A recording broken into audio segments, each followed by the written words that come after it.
அதாவது சமீபத்தில் வருமான வரித்துறை அதிகாரிகள் வந்து ஒட்டஞ்சத்திரம் பக்கத்தில் ஒரு நபரினுடைய இல்லத்தில் வருமான வரித்துறை சோதனை பண்ணியிருக்காங்க.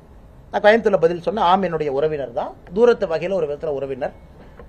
ஏன்னா எங்களுடைய குடும்பத்திலிருந்து எங்களுடைய சொந்தக்காரங்களுக்கு அவங்க குடும்பத்திலிருந்து நாங்கள் பொண்ணு எடுத்திருக்கோம்.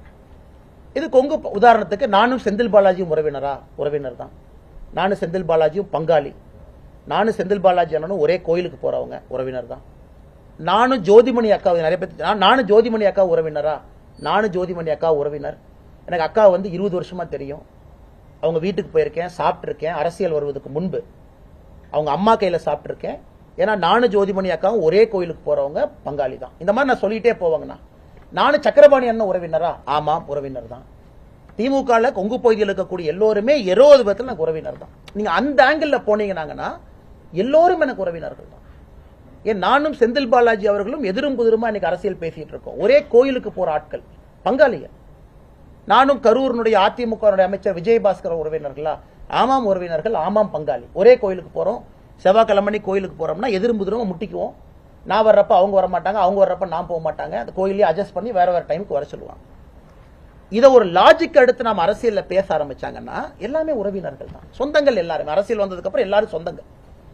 இதுல எண்டே இல்ல.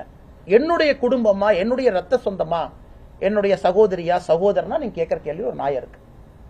கோயம்புத்தூர்ல போன ஆண்டு இன்கம் டாக்ஸ் அதிகாரிகள் பண்ண ரைட்ல பாதி பேர் உறவினர்கள் தான். எனக்கு பாதி பேர் உறவினர்கள் தான். அந்த லாஜிக் எங்க போகுங்கன்னா, நான் இன்ஃப்ளூயன்ஸ் பண்றான்னு ஒரு கேள்வி கேட்டீங்கன்னா ரெண்டாவது கேள்வி.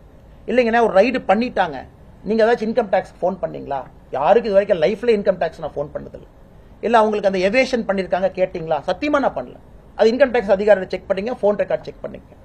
அந்த மாதிரி ஒரு கேள்வி யார் வைத்தாலும் நியாயம் இருக்கு. எனக்கு தூரத்துறவினரோ சொந்தக்காரங்களோ கொங்கு பகுதியில் ஒரு ரைட் நடக்குதுன்னா நான் எப்படி அதற்கு பொறுப்பேற்க முடியுங்கன்னா? மேபி அதை இப்படி பாருங்களேன், மாநில தலைவரும் நேர்மையா இருக்காருன்னு பாருங்களேன். நான் கூப்பிட்டு இல்லைங்க எனக்கு வந்து உறவினர், அதனால தயவு செஞ்சு அவங்க வீட்டுக்கு போகாதீங்க, அவங்க சொந்தக்காரங்க, இவங்க வீட்டுக்கு போகாதீங்க.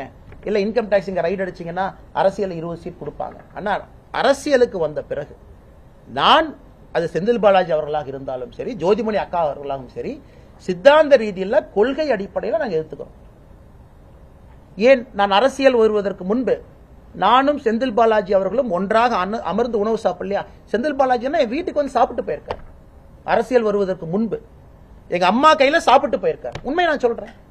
ஏன்? சொந்தக்காரங்க, ஒரே கோயிலுக்கு போறவங்க. ஆனா அதற்காக நான் தெய்வ தட்சணை பாக்குறேன்னா? இல்ல அதற்காக செந்தில் பாலாஜி மேல வைக்கக்கூடிய குற்றச்சாட்டுல அவரு தெய்வ தட்சணை பாக்குறாரா? மக்கள் மன்றத்தில் வைக்கிறோம், தவறுகளை வைக்கிறோம். அதனால இந்த மாதிரி நம்ம இதை எக்ஸ்டெண்ட் பண்ணியே ஒன்னொன்னு கனெக்ட் பண்ண ஆரம்பிச்சாங்கன்னா அது ரொம்ப தவறா போயிடும். நான் யாராச்சும் இன்ஃப்ளூயன்ஸ் பண்றான்னு கேள்வி கேளுங்க, நான் பதில் சொல்றேன். அல்லது என்னுடைய ரத்த சொந்தம், நான் சம்பந்தப்பட்டிருக்கக்கூடிய விஷயத்துல இருக்கா, நான் பதில் சொல்றேன். தேங்க்யூ.